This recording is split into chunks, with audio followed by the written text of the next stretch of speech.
Hello students, मैं doctor J K Gupta, assistant professor, government college चैन। आज हम बीए पार्ट सेकंड में जो हमारा विषय चल रहा था, मानव और पर्यावरण के बीच संबंधों की जो विचारधारा थी, उसमें हमने दो विचारधाराएं, निश्चयवाद या जर्मनी विचारधारा, संभववाद अथवा फ्रांसीसी विचारधारा पढ़ चुके हैं। और आज हम पढ़ेंगे नवनिश्चयवाद, नियो डिटर्मिनिज्म। नवनिश्चयवाद को अपन ये से समझ सकते हैं कि वैसे तो ये जैसे फ्रांस में निश्चयवाद विचारधारा जर्मनी की है मानी जाती है, संभववाद विचारधारा फ्रांस की मानी जाती है, परंतु नवनिश्चय विचारधारा किसी एक देश की नहीं है। इसका जो स्वरूप है वो अलग अलग देशों में एक साथ, जैसे कहीं ऑस्ट्रेलिया में भी है, ब्रिटेन में भी है और अमेरिका में भी है। तीन चार कंट्री में इसको जनक के रूप में मान सकते हैं, परंतु मुख्य रूप से जो ग्रिफिथ टेलर थे, विद्वान थे, वो इसके जनक माने जाते हैं। और इसका एक जो नया नाम है वो अपन जो समझने के लिए वो अपन कह सकते हैं इसको रुको और जाओ निश्चयवाद। अर्थात ये नव निश्चयवाद जो मतलब क्या हुआ, ये निश्चयवाद जो था उसका ही एक सुधरा हुआ या वैज्ञानिक रूप है। क्यों है? और इसकी तुलना एक ऐसे मानी गई है कि नवनिश्चयवाद की तुलना ऐसे मानो जैसे जो मनुष्य के लिए, जैसे जो अपन कहीं बड़े शहरों में जाते हैं, जयपुर वगैरह कहीं जाओ, तो वह चौराहे पे एक जो ट्रैफिक हवलदार होता है, वो ट्रैफिक हवलदार का रोल क्या है? जो रोल ट्रैफिक हवलदार का है वही रोल प्रकृति का है। अर्थात जैसे ट्रैफिक हवलदार आपकी स्पीड को, आप मान लो कहीं से आ रहे हैं और रेड लाइट उसने हवलदार ने हाथ कर दिया रुकने का, तो आप रुक जाओगे। यानी प्रकृति इसी प्रकार जो अगर आपकी स्पीड में मनुष्य चल रहा है कि आ रहा है, प्रकृति मनुष्य को एक जो ग्रोथ है उसको कम कर सकती है या कुछ क्षण के लिए रोक सकती है। परंतु जिस प्रकार वो हवलदार, ट्रैफिक हवलदार, आपको जहाँ जाना है, चाहे लेफ्ट जाना है, चाहे राइट जाना है या सीधा जाना है, उस आपकी दिशा को नहीं बदल सकता। आपको जहाँ जाना है वहाँ जाओगे, वापस जैसे लाइट ग्रीन होगी आप सीधा नहीं, जहाँ जाना वहाँ जाओगे। ये नहीं कि आपसे अब ये कह दे कि आप इधर जाना था लेफ्ट जाना था राइट जाओ, राइट जाना लेफ्ट जाओ, ऐसा नहीं कह सकता आपसे हवलदार। इसी प्रकार जो प्रकृति है वो मनुष्य को जो स्पीड है, उसके विकास की जो रफ्तार है, उसको थोड़ा धीमा कर सकती है या उसको कुछ क्षणों को रोक सकती है, परंतु उसे विकास को बिल्कुल बाधित नहीं कर सकती।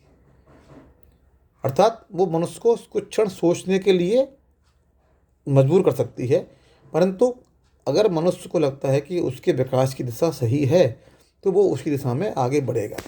तो ये एक नवनिश्चयवाद से रुको, इसलिए इसे रुको और जाओ। जैसे ट्रैफिक हवलदार ने कुछ थोड़ा रोका और फिर जाओ, ग्रीन होती लाइट होते जाओ। इसी प्रकार जो ये विचारधारा है, रुको और जाओ विचारधारा भी कहते हैं। इस विचारधारा में रूसी, अमेरिकन और ब्रिटिश भूगोलवेत्ताओं द्वारा ये प्रतिपादित की गई है विचारधारा। और इसमें प्रकृति की जो निश्चयवाद जो विचारधारा थी और जो संभववाद विचारधारा थी, उन दोनों का समन्वय है। अर्थात जहाँ संभववाद निश्चयवाद में ये माना गया है कि प्रकृति मनुष्य का, जो मनुष्य प्रकृति दास है, वही संभववाद में ये माना गया कि जो प्रकृति है वो मनुष्य को संभावनाएं देती है। परंतु ये जो विचारधारा है ये मानती है कि प्रकृति जो है वो मनुष्य को कुछ शक्तियाँ में जो सीमाएं प्रदान करती है। अर्थात जो प्रकृति है, जो प्रकृति से शक्तियाँ हैं और तत्व हैं, उनके द्वारा प्रकृति सीमा प्रदान निश्चित करती है और उन्हीं को ही संभावना कहते हैं। अर्थात जो सीमाएं जो प्रकृति ने निश्चित की हैं, उन्हीं सीमाओं को संभावना कहा गया है इस इनकी विचारधारा के अनुसार। और ये मानते हैं कि उन सीमाओं के अंदर ही, यानी जो प्रकृति ने जो सीमा निर्धारित की हैं, उन्हीं सीमाओं के अंदर ही मानव अपनी छांट का उपयोग करता है। यानी जो पहले बताया था मानव छांट, अब ये क्या कहते हैं कि जो मानव छांट असीमित नहीं है, बल्कि जो प्रकृति ने जो सीमाएं निर्धारित कर दी हैं, उन्हीं सीमाओं के अंदर ही मानव अपनी छांट का उपयोग कर सकता है और प्रकृति पर मानव की पूर्ण विजय नहीं है। अर्थात जहाँ संभववाद जो थे वो प्रकृति पर मानव की पूर्ण विजय बताते थे, परंतु इसमें कहा गया है कि नहीं, प्रकृति की पूर्ण विजय नहीं है, बल्कि मानव और प्रकृति ये एक दूसरे के साथ सामंजस्य के रूप में रहते हैं, संपूरक के रूप में रहते हैं। अर्थात एक के बिना दूसरे का अस्तित्व नहीं माना जा सकता। तो ये सब आधुनिक विचारधारा है। और इसमें एक चीज़ और बताई गई है कि मानव जो है वातावरण में खाली सामंजस्य स्थापित करने के लिए केवल इसमें सामंजस्य नहीं बैठाता, भाई जैसे अपितु उसमें रूपांतरण अर्थात उसमें परिवर्तन भी कर देता है। जैसे कि पर्वत में कई पर्वत हैं, कहीं मान लो कि रेल लाइन जा रही है और सामने पर्वत आ गया, तो ये नहीं माना कि सड़क बनानी है हमको और सामने पर्वत आ गया, तो अब ये नहीं कि मानव अपने जो सड़क को या रेल परिवहन को वहीं रोक देगा, नहीं, भूखे उसने पर्वत बनाए, प्रकृति पर्वत अड़ा दिया, तो मनुष्य को सोचेगा और सोचने के बाद उसने क्या किया, उसमें रूपांतरण किया, परिवर्तन किया, वहाँ सुरंग बना दी या फ्लाईओवर, या कहीं छोटी जगह थी फ्लाईओवर बना दिया, कहीं नदी थी पुल बना दिया। तो इस प्रकार उसमें रूपांतरण किया, परिवर्तन किया, जिससे कि वो अपना मानक बना सके। इसी प्रकार मान लो कहीं पहाड़ हैं, ढाल, पहाड़ों ढाल है, वहाँ लोग रहते हैं, परंतु उनके उपाय, उनके पास कोई साधन नहीं है अपने आजीविका का, तो वहाँ खेती कैसी हो, वहाँ खेती करने के लिए सीढ़ी नुमा खेत बना दिए, जिससे कि वो अपने उन पे जीवन यापन करने के लिए वो वहाँ पर कुछ उपाय उत्पन्न कर सकें। तो इस प्रकार जो खाद धीरे धीरे जैविक खाद का उपयोग करने लगा, और वहाँ पर उसने सिंचाई सुविधा बना ली, जिससे कि वहाँ पर उत्पादन हो सके।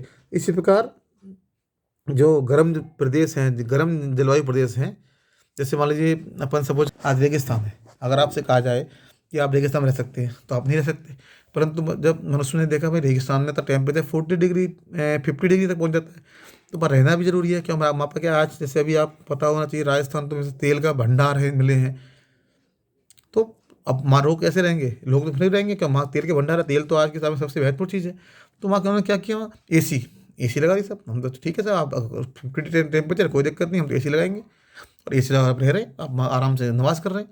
तो ये क्या किया आपने, प्रकृति में रूपांतरण किया, परिवर्तन, जिससे उस परिवर्तन करके आप अपने आप को उस प्रकृति में एडजस्ट कर सकते हैं। तो इस प्रकार जो नवनिश्चयवाद में ये बताया गया, यही बताया गया है कि आप प्रकृति में एडजस्टमेंट कर सकते हैं, चाहे वो आप उसको परिवर्तन करिए, चाहे वो अपने आप को उसके अनुसार ढाल सकते हो। 2-3 तरह से आप इसमें इसमें एडजस्टमेंट कर सकते हो। और जो मुख्य जो उसके जनक के रूप में तो बताया था आपको मैंने, जैसे ग्रिफिथ टेलर जो एक ऑस्ट्रेलियन विद्वान थे, उनको माना जाता है। और इसके अलावा एक अमेरिकन विद्वान थे, कार्ल सावर हैं। ऐसे ही एक ब्रिटेन के भूगोलविद हर्बर्टसन थे। ऐसे ही रॉक्सवी थे, फ्लूर थे, और रूसी भूगोलविद डोकुचायेव, आप लिख लें, डोकुचायेव, ये एक रूसी जोग्राफर थे, रशियन जोग्राफर कह सकते हैं उनको, ये थे। तो इन्होंने इस बारे में अपना जो विचारधारा प्रस्तुत की, और इसको नवनिश्चयवाद कह सकते हैं। इसको बहुत सी जगह हो सकता है आपको एग्जाम में ये वैज्ञानिक निश्चयवाद के नाम से आ सकता है, कि वैज्ञानिक निश्चयवाद, या फिर रुको और जाओ निश्चयवाद। बहुत सी जगह बहुत बार, जैसे जैसे अभी तो आप फर्स्ट ईयर में हो, जैसे आप बाद में पीजी करोगे, जब आरएस वगैरह एग्जाम देते होगा बीए करने के बाद, तो आरएस एग्जाम में भी कहीं कहीं इसको नवनिश्चयवाद को रुको और जाओ निश्चयवाद के नाम से भी जाना गया है, या हो सकता है इसको कहीं अपन नवनिश्चयवाद के नाम, यानी इसको वैज्ञानिक निश्चयवाद के नाम से जाना गया है। परंतु जो मूल है, फिर आपको एक बार मैं बता देता हूँ, जो मूल है वो यही है कि जहाँ संभववाद में मनुष्य को प्रकृति का ऊपर बताया गया था, कि मनुष्य प्रकृति से ऊपर है, प्रकृति केवल संभावनाएं प्रदान करती है, और मनुष्य विवेकशील होने के नाते उन संभावनाओं का उपयोग करता है। परंतु नवनिश्चयवाद में संभावना की जगह सीमाओं शब्द का यूज किया गया है, कि प्रकृति सीमाएं निर्धारित कर देती है, कि भाई आपकी हाइट इतनी है, या ये आपकी लिमिट है, इस लिमिट के बाहर मत जाना। तो प्रकृति क्या करती है, प्रेजेंट करती है, लिमिट देती है, और मनुष्य उस विदिन लिमिट, यानी उस प्रकृति के द्वारा जो लिमिट निर्धारित की गई है, उस लिमिट के अंदर ही अपनी छांट का उपयोग करता है। यानी यहाँ पर जो पहले निश्चयवाद में कहा गया कि मनुष्य को कोई छांट नहीं है, मनुष्य कुछ नहीं कर सकता, मनुष्य तो जो प्रकृति ने कह दिया वो बस यस करना है ना। तो यहाँ पर उसको, मनुष्य को विवेकशील होने के नाते वो अपने दिमाग का यूज कर सकता है, रूपांतरण कर सकता है, परिवर्तन कर सकता है, पर वो परिवर्तन कहाँ तक करेगा, उस सीमा तक करेगा जिस सीमा तक प्रकृति ने उसको छूट दी है, या प्रकृति ने जो सीमा निर्धारित कर दी, उन सीमाओं के बाहर वो अपने विवेक का उपयोग नहीं कर सकता, और विदिन उन लिमिट्स में अगर करता है, चाहे वो अपने आप को एडजस्ट करे, चाहे वो उनको परिवर्तन करे, दोनों तरीके, उसको प्रकृति के साथ सामंजस्य बैठाना है। सामंजस्य चाहे वो अपने साथ बैठाने के लिए, चाहे वो अपने आप को एडजस्ट कर सकता है प्रकृति के साथ, अथवा प्रकृति को रूपांतरित कर सकता है। तो इस प्रकार ये हुआ नवनिश्चयवाद। तो ये 3 विचारधाराएं अपने पढ़ी हैं। आगे हम दूसरा नया टॉपिक अध्ययन कर अगले वीडियो में करेंगे। Thank you.